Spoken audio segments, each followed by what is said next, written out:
అందరికీ నమస్కారం. నేను మీ అనుపమ.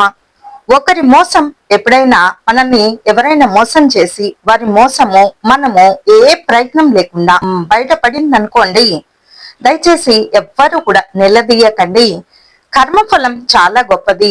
ఎవరెంత స్థాయిలో ఉన్నా, ఎవరెంత పొగరు అహంకారంతో ఉన్నా వారిని ఎలా ఎలా తుదముట్టించాలో భగవంతునికి కర్మఫలానికి చాలా బాగా తెలుసు.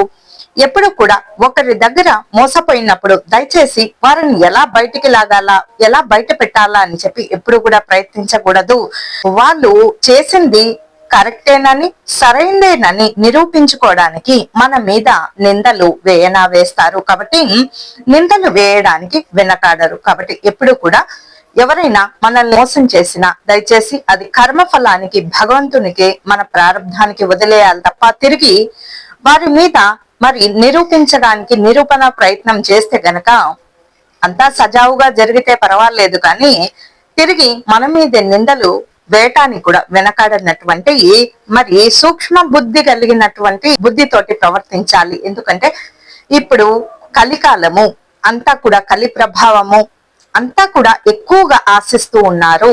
ధనాన్నైనా, కోరికలైనా, అలాగే ఏవైనా సరే ఎక్కువగా ధనమైనా, తిండైనా, ఏదైనా సరే ఎక్కువగా ఆశపడుతూ ఉన్నారు. విలాసమైన ఏదైనా ఎక్కువగా ఆశపడుతూ ఉంటారు. కాబట్టి అతి సర్వత్రా విర్జయత్, అతిగా దేని మీద ఆశపడకండి. అతి తిండి, అతి నిద్ర, అతి సుఖము, అతి తిరగడం కూడా ఎక్కువగా తిరుగుతూ ఉంటారు. పనితోటి తిరిగితే పర్వాలేదు, కానీ ఖాళీగా ఉట్టిగానే ఊరికనే తిరుగుతూ ఉంటారు. కొంతమందికి అలా అలవాటు ఉంటుంది. ఇవన్నీ కూడా మంచిది కాదు.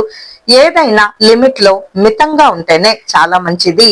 అతి ఎప్పుడూ కూడా అనర్థమే. అతి ఎప్పుడూ కూడా విషం అవుతుంది. కాబట్టి ఎప్పుడు కూడా మనల్ని ఎవరైనా వంచినప్పుడు దయచేసి వాళ్ళని ప్రశ్నించడానికో లేకపోతే వారి తప్పును బయట పెట్టడానికో ప్రయత్నించకండి. ఎందుకంటే మన మీద నింద వేయటానికి వెనకాడేటటువంటి రోజులేం కాదు. ఎవరు కూడా వెనకాడరు. ఖచ్చితంగా మన మీద నిందలు వేయాలనే ప్రయత్నిస్తూ ఉంటారు. కాబట్టి అవన్నీ కూడా కర్మఫలానికి వదిలేస్తే చాలా మంచిది అని తెలియజేస్తూ స్వస్తి.